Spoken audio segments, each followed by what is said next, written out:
Well, right now we're in a gloomy situation, and gloomy because we all say that there's a learning loss because of the pandemic. I say that there's already learning poverty even prior to the pandemic. So it's the pandemic simply worsened our learning issues amongst our learners. No? So it's gloomy until as of this moment, but we're doing a lot of remediation work and programs to address certain issues of reading, math, and science. And as you all know, in the three major international large-scale assessments that we've engaged in prior to the pandemic, we've either ended up last or second to the last.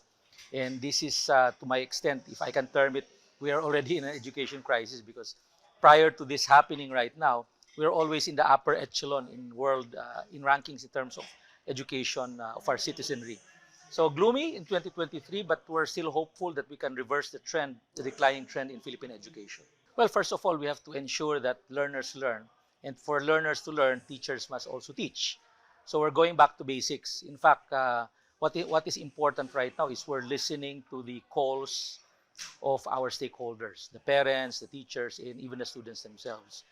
The failure of many administration is really to failing to listen to the stakeholders, and we're doing that right now. So we're going back to basics. For the teacher side, they were saying they're really burdened with a lot of administrative work. And right now, we're slowly taking those administrative work from them. And as of the moment, they're happy. But we're just starting. There are still other issues of them giving a lot of work other than teaching. For the students, we're trying to address this by giving more trainings to our teachers so that they can teach our students properly. And nutrition is key. Uh, yeah, I would want to make a conjecture that many of our kids today or our learners today are not learning much because of nutrition issues. It's very critical that our learners, from the time their mother gets pregnant until the first 2 years of their life, or we call that the first 1,000 days, proper nutrition should be given to them. And failure to do so will already put their brain capacity at a lower end. And even if we put interventions when they go to school or to formal schooling via our school-based feeding program, it will not give their brain capacity the 100% it needs.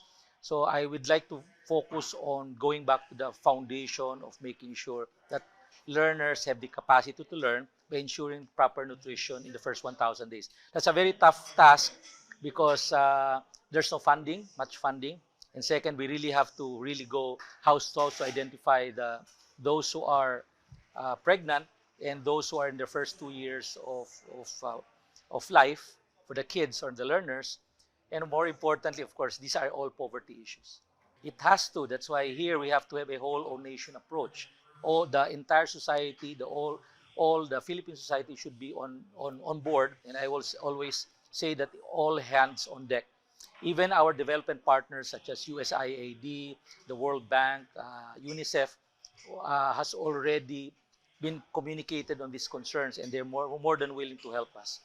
So the private sector is critical, and I'm a believer of what we call participatory governance for this to work and to become a real solution. Even the private sector must be on board.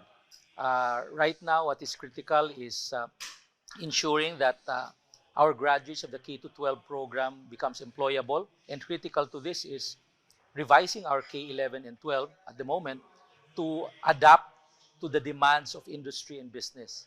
So that what will happen is that when they graduate in the K-12 program, they at least become employable as we've envisioned when the K-12 law was enacted in 2013. As I mentioned, there's a need to us to develop a remediation program.